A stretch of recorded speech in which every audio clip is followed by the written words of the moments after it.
আমাদের নবীজির বৈশিষ্ট্যের কারণেই, শ্রেষ্ঠত্বের কারণেই আমাদের শ্রেষ্ঠত্ব।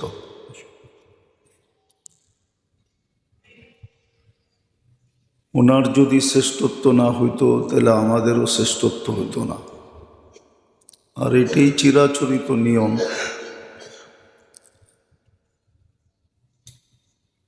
একজনের কারণেই আরেকজনের ইজ্জত বাড়ে। যত বড় কোম্পানিতে জব হয়, কোম্পানির কারণে ওই চাকরিজীবীরও ইজ্জত সম্মান বাড়ে। এরকম সর্বক্ষেত্রেই এটাই নিয়ম। বাপ যত বড়ত্বের মালিক হয়, সন্তানের পরিচয়, পরিচিতি, দাম, মূল্য, ইজ্জত, সম্মান ওই বাপের পরিচয়ের কারণেই বাড়তে থাকে। ঠিক নবীরও রুহানি বাপই হয়। আধ্যাত্মিক বাপ, রুহানি বাপ। উম্মতের জন্য সর্বপ্রথম সবচেয়ে বড় এটা নবীরা।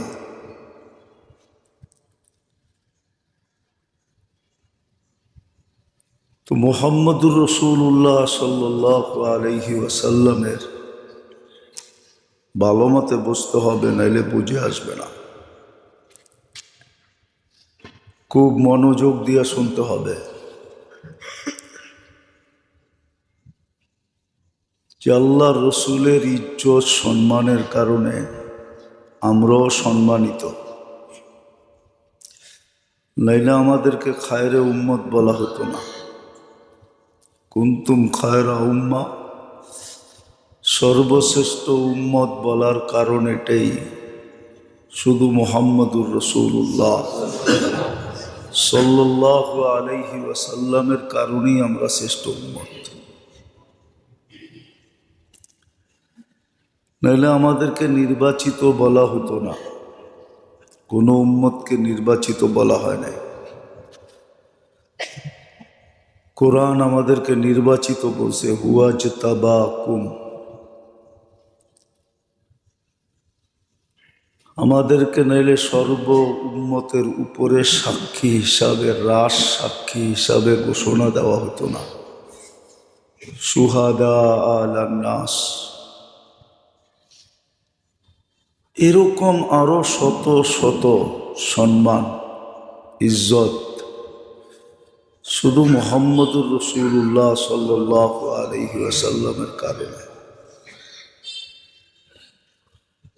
আর ওনার উচ্চ মর্যাদার ভিতর থেকে সবচেয়ে উচ্চ মর্যাদা যেটাকে মেরাজ বলে, যদিও এটা 3 ভাগে বিভক্ত, সবচেয়ে উচ্চ মর্যাদা সমস্ত নবী রসুলদের ভিতর থেকে আল্লাহ দিছেন। আর ওটার কারণে আমরাও সম্মানিত। বললাম না, নবীজির সম্মানের কারণে আমরাও সম্মানিত। ওনার দামের কারণে আমরাও দামি। উনি আল্লাহর কাছে প্রিয় হওয়ার কারণে আমরাও আল্লাহর কাছে প্রিয়। আর নিয়ম এটাই হয়, বন্ধুর বন্ধু বন্ধুই হয়, আপনজনের আপনজন আপনজনই হয়। এই জন্য মানুষ সম্পর্ক খুঁজা বাহির করে। দেখেন না, লম্বা লম্বা সম্পর্ক বাহির করে। কি আমার শ্যালকের শ্যালক মানে আমারও শ্যালক, ঠিক না? সম্পর্ক বাহির করে, সম্পর্ক দ্বারা মানুষ কাছে হয়। আমাদের নবীজির সবচেয়ে উচ্চ মর্যাদা সেটা হলো মেরাজ। এই মাসেই রজবের 27 তারিখে সংগঠিত হয়েছে আজকের দিন গিয়া রাত্রে।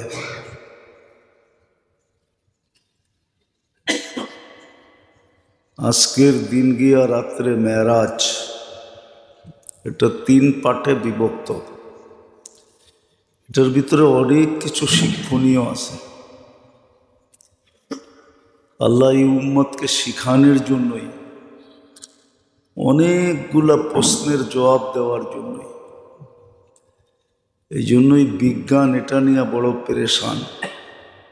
বিজ্ঞানের মাথায় আসে নাই। যদিও আল্লাহ জবাব দিছেন, এটা নিয়ে অনেক ধরনের বিভ্রান্তি আছে। যদিও সমস্ত বিভ্রান্তির জবাবও আল্লাহ দিয়া দিছেন।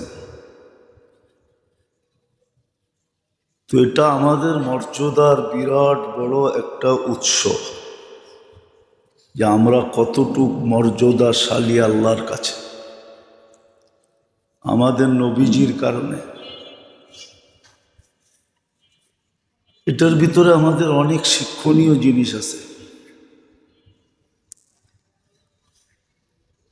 কেননা বর্তমানে মানুষ বিজ্ঞানে যতটুকু আসক্ত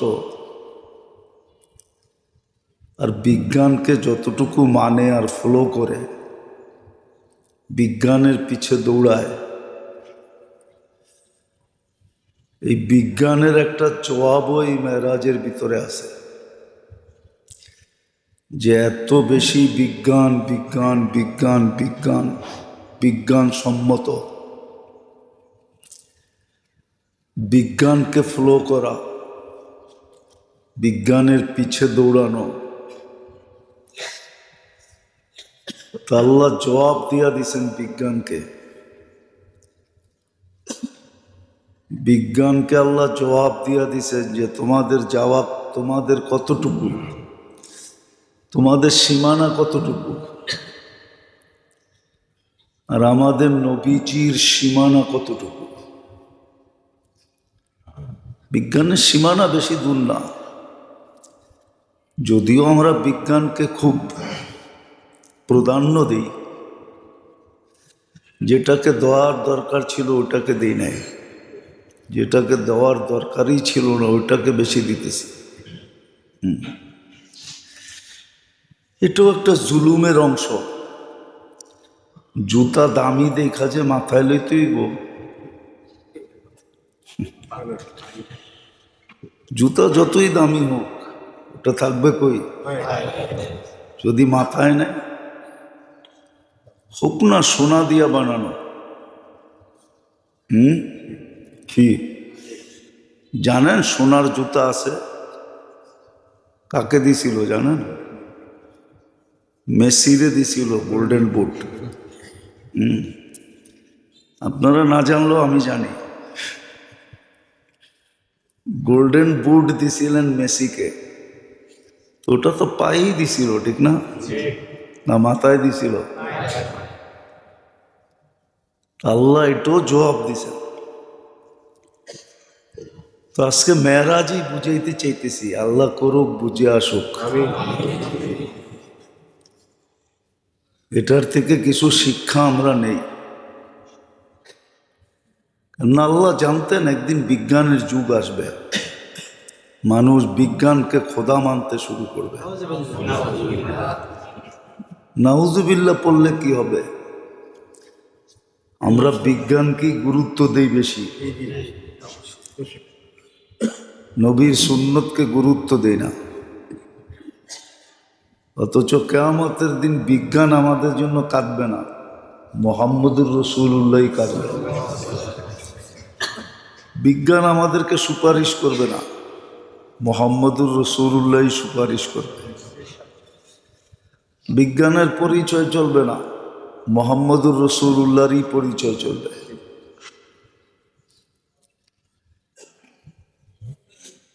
বিজ্ঞান আমাদের জন্য চিৎকার দিবে না, মুহাম্মদুর রাসূলুল্লাহ কিয়ামতের মাঠে উম্মতি উম্মতি বলে চিৎকার দিবে। বিজ্ঞান আমাদের জন্য দৌড়াবে না, মুহাম্মদুর রাসূলুল্লাহ আমাদের জন্য 3 জায়গায় দৌড়াবে। বিজ্ঞান আমাদেরকে আগলায় রাখবে না। আগলানো বোঝেন? আরে আগলানো বোঝেন না? মনে হয় বোঝেন না। চতুর্দিক থেকে ঘেরাও করা, পাহারা দিয়ে রাখা, উঁচা করে রাখা। মুহাম্মদুর রাসূলুল্লাহ রাখবে কিয়ামতের মাঠে আমাদেরকে এইভাবে। কিন্তু আমরা ওনার সুন্নত মানতে রাজি না, যে আমাদের জন্য এত করছেন, এত করতেছেন, এত করবেন, আমরা ওনার সুন্নত মানি না। বড় ওনার সুন্নতকে আমরা মজাক উড়াই, টিটকারি করি। আমাদের সমাজের 90% মানুষ করে, 10%ও হবে কিনা, 90% মানুষই সুন্নতকে মজাক হিসাবে ব্যবহার করে, সুন্নতকে নিচু মনে করে, নিচু মনে করে। এরা সামাজিক লোক না, এরা সামাজিকতা বোঝে না, এরা আধুনিকতা বোঝে না। সুন্নত মানলেই কি বলে, খ্যাত বলে, খ্যাত কি, হ্যাঁ, মাও ছেলেকে খ্যাত বলে। ছেলে যদি অল্প বয়সে সুন্নত মানে আর দুড়ি রাখে, তো মাও বলে, না জানি তো সমাজে তোর কপালে কি আছে। আরেকটা কথা না বললেই নয়, আমার সমাজে সুন্নত যারা মানে, সুন্নত যারা মানে, এদের পিছনে যতটুকু মনিটরিং করা হয়, মনিটরিং বোঝেন, গোয়েন্দাগিরি করা হয়, এরকম গোয়েন্দাগিরি কারো পিছে করা হয় না। হ্যাঁ,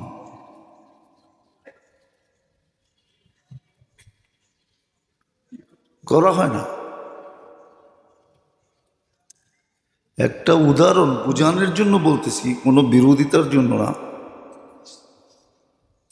সরকারের করার অধিকার আছে,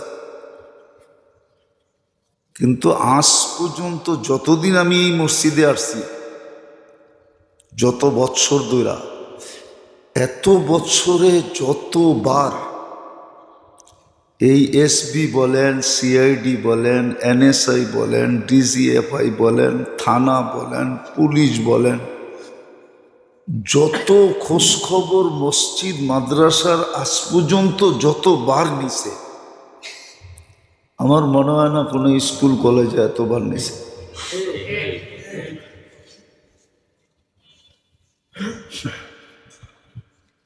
ঠিক না? ভুল বললাম? বুঝানোর জন্য বলতেছি। যতবার ডাটা নিছে, এখনো নিতেছে, এখনো নেয়। ওই সুন্নতের উপরে চলার কারণে। তাহলে বলে গেলাম, সুন্নত এই জমানায় আল্লাহ রসুলের, যার কারণে আমরা এত বেশি মর্যাদা পাইলাম, ইজ্জত পাইলাম, সম্মান পাইলাম, দাম পাইলাম, ভ্যালু পাইলাম। শুধু এখানেই শেষ না, মুহাম্মদুর রাসূলুল্লাহ সাল্লাল্লাহু আলাইহি ওয়াসাল্লামের কারণে আমরা সুরক্ষা পাইলাম। নাইলে ইতিহাসের পাতায় নাই, বোঝার বিষয়। কিন্তু কোন নবীর উম্মতকে আল্লাহ এত লম্বা সময় সুযোগ দেন নাই। আমাদের অলরেডি 1500 বৎসরের মতো হয়ে গেছে। জন্মের দিন থেকে দেখতে গেলে 1500 বৎসর হয়ে গেছে, হওয়ার বিলকুল কাছাকাছি, 2-4 বৎসর বাকি। কোন উম্মতকে আল্লাহ 1500 বৎসর সুযোগ দেন নাই। নাফরমানি করতেছিল আর আল্লাহ দেখতেছিল, এমন না। 200-500 বৎসরেই মাটিতে মিশে গেছে, কিন্তু আমাদেরকে সুরক্ষা দিতেছেন। এখনো আমাদের দোয়া কবুল করেন, এখনো আমাদেরকে লালন পালন করেন। এখনো আমাদেরকে সমস্ত প্রাণীর থেকে সুরক্ষা দেন, হেফাজত করেন। বুঝলে, হেফাজত করাও সম্ভব না। একটা মানুষ আল্লাহর দেহটা, মানুষের অস্তিত্বের, আরে মানুষের পজিশনের সবচেয়ে বড় উৎস কোনটা? দেহ, ঠিক না? কি বলেন? মেধা, মুদা, বিদ্যা, সিদ্ধা, এটা কার ভিতরে সেট? দেহের ভিতরে। শক্তি, যোগ্যতা, সমস্ত কিছু তো এই দেহটার ভিতরে, ঠিক না? কি কন? এরকমও লোক আছে খোঁচা দিয়েই হাজার হাজার টাকা নিয়ে নেয়। কি দিয়া? খালি খোঁচা মেরা। আপনি ওকে যুক্তি দিয়ে জিজ্ঞেস করেন যে এই দেহটার ভিতরে সব কিছু সেট, এটাই হলো বাহাদুরির উৎস, ঠিক না? বাহাদুরির পয়েন্ট কোনটা? দেহটা। এটা দিয়ে তুমি সব কিছু কামাও আর 24 ঘন্টা আল্লাহর বিরোধিতা করো। আপনি কোন যুক্তিতে বলেন সে টিকা থাকুক? কোনোদিন বিরোধিতা করে তো মালিকের কাছে 2 দিন থাকা যায় না। থাকা যায়? রাষ্ট্রের বিরোধিতা করে কয়দিন রাষ্ট্রে থাকা যায়? থাকা যায়? হ্যাঁ, যদি কোনো বিরোধিতা করার পরেই স্বামী স্ত্রীর বিরোধিতা করে কয়দিন স্ত্রীরে রাখবে? আর স্ত্রী স্বামীর বিরোধিতা করলে কয়দিন স্বামীর কাছে থাকবে? সন্তানও তো মা বাবার বিরোধিতা করলে তেজ্য পুত্র হিসাবে ঘোষিত হয়। কিন্তু আল্লাহ তো আমাদেরকে পালতেছেন। 24 ঘন্টা বিরোধিতা করি। উচিত ছিল আপনাকে আমাকে মিটায়া দেওয়া, মাটির সাথে মিশায়া দেওয়া। শুধু মিশায়া দেওয়া না, উচিত ছিল কাঠগোড়ায় দাঁড় করায় দেওয়া। কিন্তু সীমারেখা যতদিন দিছেন অতদিন কিচ্ছু বলবে না, কিচ্ছু।